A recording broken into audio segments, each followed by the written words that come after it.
Bonjour tout le monde, bienvenue dans la suite des fonctions financières. Maintenant, on va regarder la fonction VA. La fonction VA, en fait, elle nous permet de savoir la valeur actuelle de l'argent. C'est-à-dire que, en fonction de quelle va être la valeur aujourd'hui que je vais devoir décaisser si je vais pouvoir atteindre un objectif d'un certain montant dans le futur. Donc, c'est-à-dire que, dans le cas qui est ici, je vais utiliser l'exemple du millionnaire. Donc, si je sais que moi, je veux prendre ma retraite dans 25 années, puis dans 25 années, le jour où je vais être millionnaire, je vais pouvoir prendre ma retraite. Donc, grosso modo, l'objectif à atteindre, donc l'objectif financier que je vais atteindre, c'est le million de dollars. Donc, je vais inscrire ici mon million de dollars. Au niveau du nombre de paiements, ici, je sais que moi, je veux l'atteindre avec un maximum, en fait, de 25 ans. Donc, dans 25 ans, je ne veux plus travailler. Donc, le nombre de paiements ici, ça va être 300, c'est-à-dire 25 années multiplié par 12 paiements, donc 12 mois. Donc, je vais dire, parfait, je fais mes paiements, donc je vais faire 300 paiements, puis pour atteindre un objectif d'1 million de dollars. J'ai parlé à la caisse, puis ils m'ont dit 5,50%, c'est un beau taux d'intérêt, donc on pourrait avoir ça de façon fixe, sans problème. En fait, ce qui est un petit peu exagéré, là, mais c'est juste un exemple. Euh, Puis la valeur du paiement, en fait, c'est que moi, à chaque mois, pour atteindre mon objectif, je vais placer, en fait, la valeur du paiement qu'ils vont prendre dans mon compte, c'est 100 dollars. Donc, moins 100 dollars. Donc, en fonction de cette valeur-là, ce que ça me permet de savoir, en fait, c'est que si je veux atteindre mon objectif de 1 million de dollars, en plaçant 100 dollars par mois dans un compte en banque pendant 300 mois, donc en faisant 300 paiements de 100 dollars, à un taux d'intérêt de 5,5%.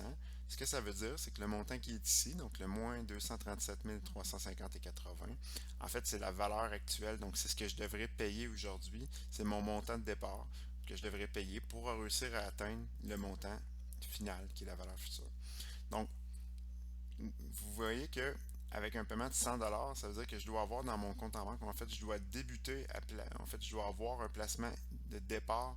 Donc, je dois avoir, si on veut économiser au minimum 237 350,80. Donc, je dois avoir ça pour partir, pour être capable d'atteindre mon objectif de 1 million. Ce qui se passe, en fait, c'est que vous allez voir, si je mets un montant, par exemple, de 1000 dollars par mois, vous allez voir que le montant qui est ici va diminuer considérablement. Pourquoi? Donc maintenant, vous voyez, il est rendu à 90 000. Pourquoi? En fait, c'est qu'à chaque mois, je place beaucoup plus d'argent. C'est-à-dire que là, à ce moment-là, le montant va être beaucoup plus élevé. Mais ça me demande quand même, en date d'aujourd'hui, d'avoir 90 791 comme montant de départ de placement. Donc, je dois en fait débuter mon placement avec un montant de 90 791 pour atteindre mon objectif de 1 million. Donc, vous voyez que la fonction VA nous permet de trouver combien je devrais décaisser aujourd'hui pour atteindre un objectif précis en fonction des pourcentages d'intérêt annuels spécifiés, d'un nombre de paiements spécifié et d'un montant ou la valeur du paiement ou le VPM spécifié également. Donc, j'espère que ça vous a été utile. Si jamais vous avez d'autres questions, n'hésitez pas à m'en faire part. Ah oui, une petite chose avant d'aller plus loin. Évidemment, comment on fait pour utiliser la fonction?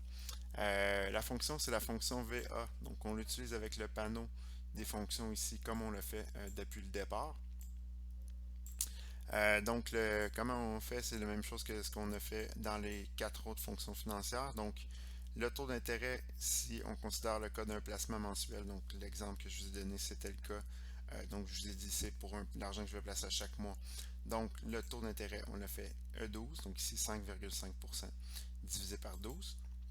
Le nombre de paiements, donc je veux le placer par un maximum de, en fait, 300 paiements qui était ce que j'avais calculé, donc je vais mettre E11. La VPM, donc E15, c'est le 1000 $ ici que j'avais spécifié. Donc, je veux placer, en fait, je veux placer 1000 $ à chaque mois. Puis dans le négatif, pourquoi? Parce que la caisse, quand ils viennent le chercher dans mon compte, ça diminue de 1000 $ mon compte. L'AVC, donc la valeur future, c'était le million de dollars, donc c'était mon objectif de 1 million, donc la valeur qui était ici en E13. Et finalement, le type, donc c'était le type de fin de période, donc encore là, un 0.